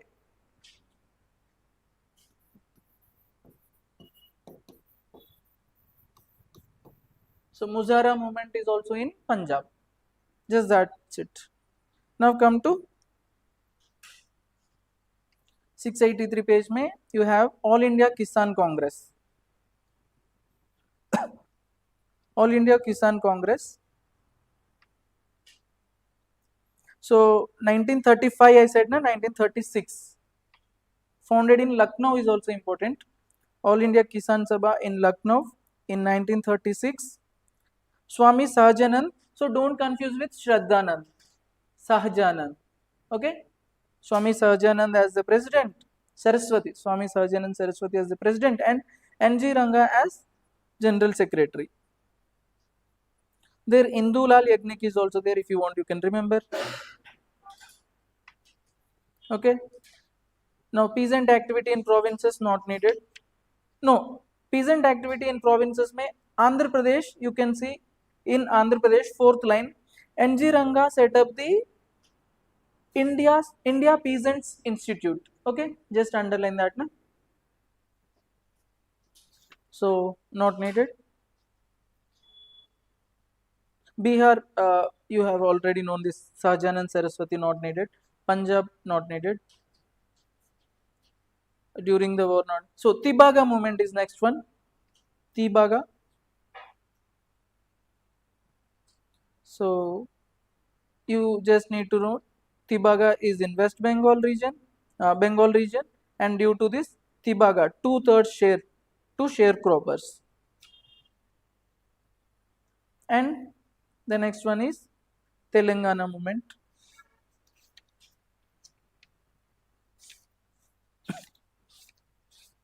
Okay, Telangana movement. So see, these peasant movements now are so important. Uh, if you want to remember them in order, I'll tell you one code. Okay. Yes, okay. Okay. So see, just for the sake of convenience, uh, because that is important, it may come in the examination because all are in sequence now. So you need to remember. You can use this code.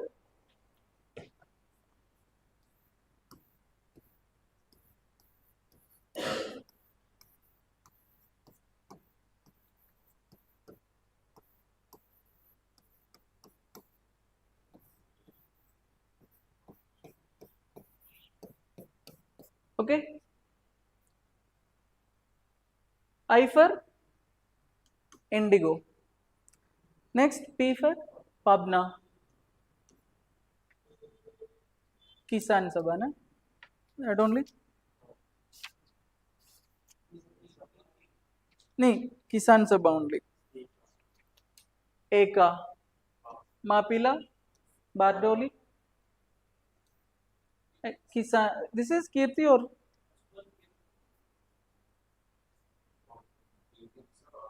Acha, Kisan movements I have not discussed here. The All India Kisan Sabha is not here. Okay, Kirti. Then this is Kirti. M for this Mujara is there na? Muzara, Tibaga and Telangana.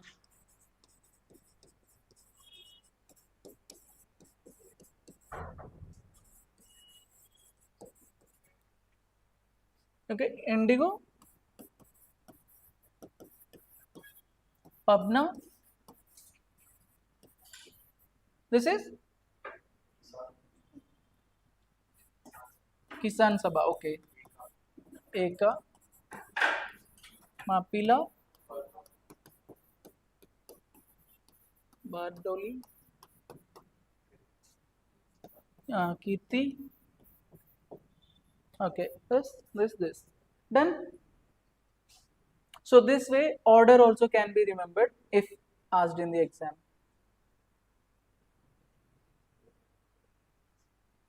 Ha, Tibaga and Telangana.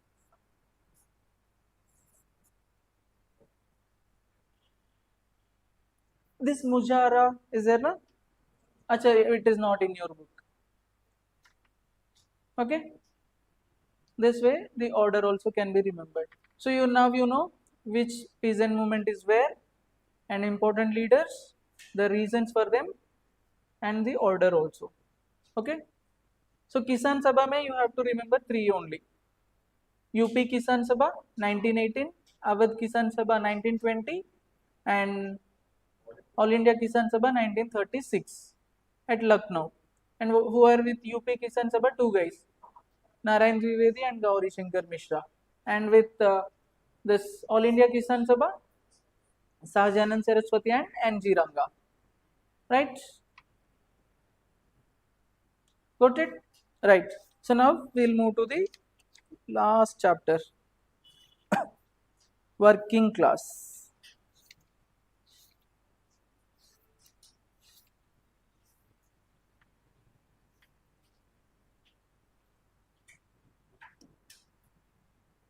Chapter 32.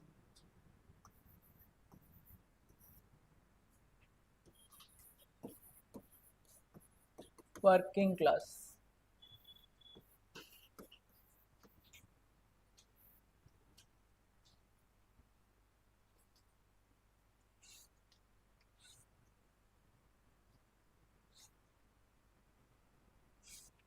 This is also just 4 pages only there in your book. Okay, so just to tell briefly, so the working class constituted the one of the most oppressed sections during the 200 years of British rule in factories and their families also. This was kind of bonded labor. What is this, having work up to 18 hours in a factory? So this kind of system was there. Child labor was also rampantly prevalent, and women were also employed, that too with discriminatory wages, and there was no occupational safety. Frequently the lung diseases and all this used to come. They were kept in very closed doors in dark rooms. So this was the pathetic condition of the workers at that time. And moreover, trade unionism was severely curbed. So before they formed into union only, they used to make some rules that if you keep talking, then something will happen this way. So you know this concept, some of you in PSIR and sociology would know, alienation, alienation of labor. So that was the condition of Indian workers also at that point of time. So now different acts have come up, that too very a small respite. So for example, we have seen this Factories Act 1881. So reducing for a child from 11 hours to 9 hours is seen as progressive. Okay, in Factories Act of 1991, So giving a weekly once leave for a woman is seen as very progressive by the British. So this kind of mindset was prevalent. So they treated that Indians are born just to do this labor. So the same scenario where industrial revolution took place in the Europe and especially Britain, how the social differences had come up, the similar situation happened in India also. Okay, but then some of the Indian leaders have waged a relentless war against this thing. Especially, you have to remember the contributions of N.M. Lokande, who is called the father of trade union in India. And there is another person called S.S. Banerjee and Sisipada Mukherjee. All these people are there, which we will be seeing now. So these people, through their magazines, they have faced lot of arrests and all. That way, they have contributed to the working class. So after individual working class have come up, in the second phase, the communists have come up. Okay, the communists started advocating for trade unionism now. So under trade unionism, we have already seen that All India Trade Union Congress was formed in 1920 by Diwan Chamanlal. Right. So now in the trade union, All India Trade Union, some splits have happened, and a trade union named All India Trade Union Federation was formed under N.M. Joshi's leadership. Okay, this way, with contribution from some persons and the contribution some trade unions, the workers' condition somewhat got better. But not to say that these things have not helped them much in their, you know, from the clutches of the British. They couldn't breathe at all. Okay, this was the condition of the labor. So, if it is a theory class, we can talk a lot, but then in your book only hardly 3 pages are given. So I should not extend it, and we will go to the book. We will underline the important points. Okay, so all this book we are following one philosophy that stories are for satisfaction, content is for selection. Okay, right. Okay, movement of the working class. Right.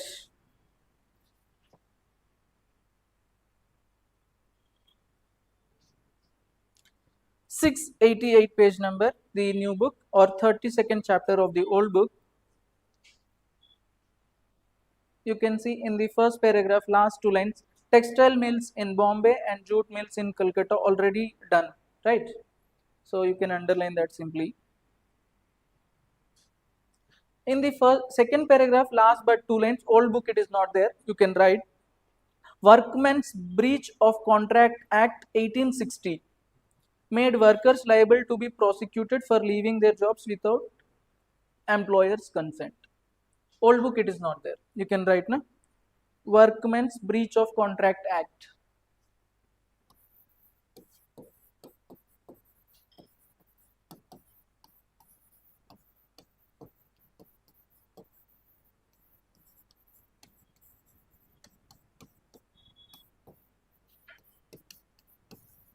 Okay, so this is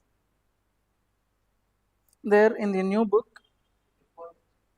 The act, I mean, just you need to know that there is an act which is very hostile towards Indian workers. That's it.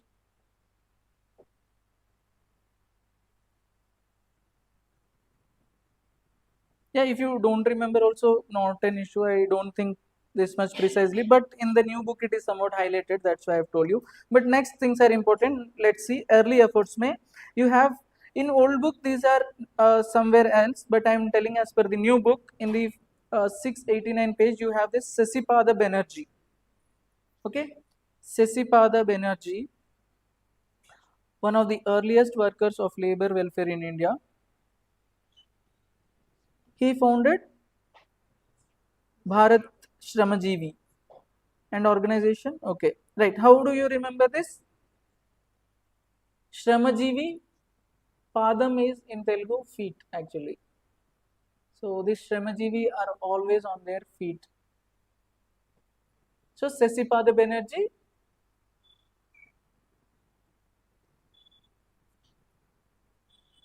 Bharatiya Shramajivi. C.P. Majumdar is also given. If you want, you can write. Next one, in next paragraph, third paragraph starting, SS Bengali. Saurabhji Shapurji Bengali. Just remember, he is also a working class related leader. Right. Next. Next paragraph. Indian Factories Act 1881 is there, right? So you already know about that previously only. In next paragraph, can you see Narayan Meghaji Lokande? So he is from Maharashtra. You can see his work Deen Bandhu. Labor Weekly Deen Bandhu, very important. Lokhande Deen Bandhu. Okay. So Lok Bandhu. You have to remember. And in the next line, last line, factory commission called Mullock Commission. Mullock Commission. Okay, so you can see what is Mullock. In old book it is not there. Just right now, Mullock Commission. Mullock.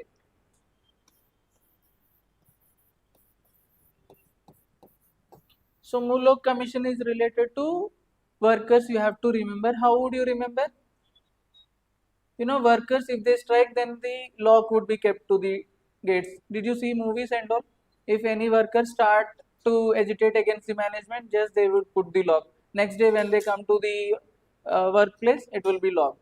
So mullock workers, you can remember that way. Next, look on the not needed, not needed. Okay, you can come to already 692 page. You already know the Ahmedabad Mill Strikes Association under Gandhi and Soyabean, all that you know, right? So why was that? What is the reason for that? Plague bonus. Good, good, yeah. Right. Now the side heading is All India Trade Union Congress. All India Trade Union Congress, 692 page, end May, October 31st, 1920. INC president was Lala Lajpat Rai and Diwan Chamanlal. You already know this. In the next paragraph, second line, you can see the Gaya session of Congress welcomed the formation of AITUC. So Gaya session may what happened? Very good. And presided by C.R. Das.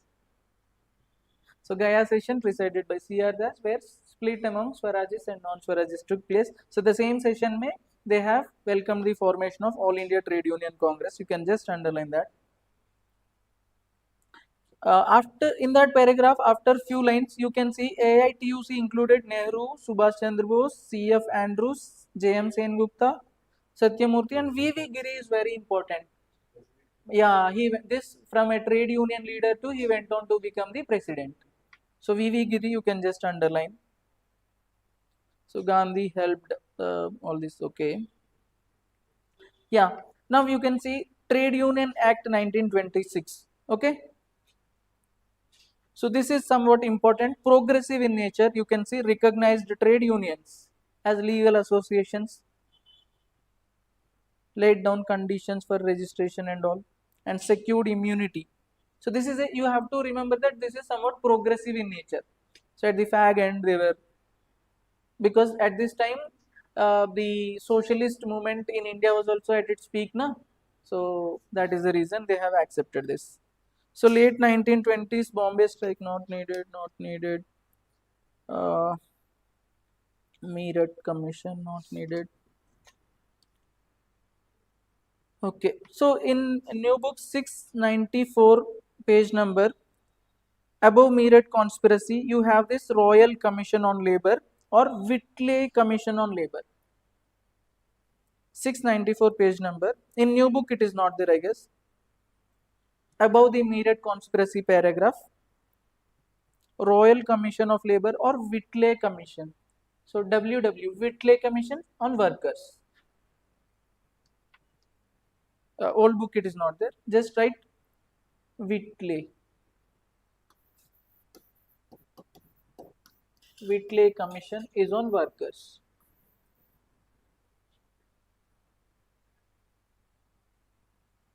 Okay.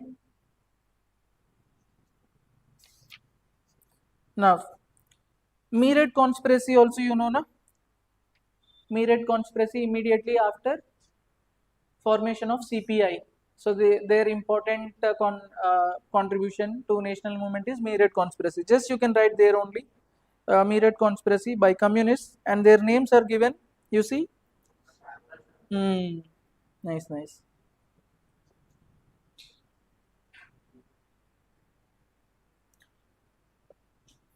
Now 695 page workers participation in the nationalist movement is there. You see? In that, in the second paragraph, last say fifth or sixth line, N.M. Joshi and supported by Chaman Lal, V.V. Giri, all of whom left the AUTUC to form National Trade Union Federation. You have to remember this very nicely. Federation is by Joshi. Okay.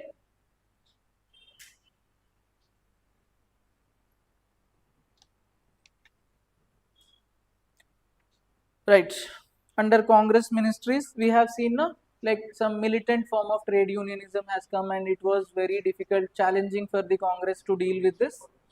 Yes, yes. So under Congress government, it is so, and right. So later on, these trade unions, somewhat after independence and all, they have formed into the Naxal organizations also. Some of them, the radical ones. Okay. So you can see in 696 page, during and after the Second World War में first paragraph, last line, the group, last but one line, the group established the Indian Federation of Labour, Roy Group. You can see the below in new book, old book it is not there. The Roy Group split from AI to UCE and formed Indian Federation of Labour.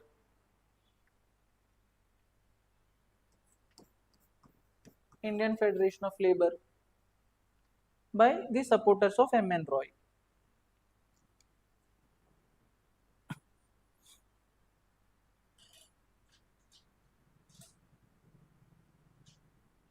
So after that, lot of trade unions are given. You need not remember all that. So after independence, not needed. Right. With this, you have the next unit, India after independence, which is for mains only. Right.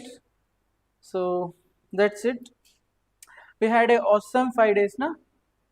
Very good that all of you are very cooperative, and thank you for adopting to my style and my nature of interaction. That is how only with your adaptation this was possible. So hope with this, these things should help you in clearing UPSC prelims and help you in value addition for the mains answers and also in the state examination. And somehow, so if you are able to get some better marks, higher marks than others by attending these sessions, then it will have awesome worthiness to what we have done. So thank you a lot. Anything you want to?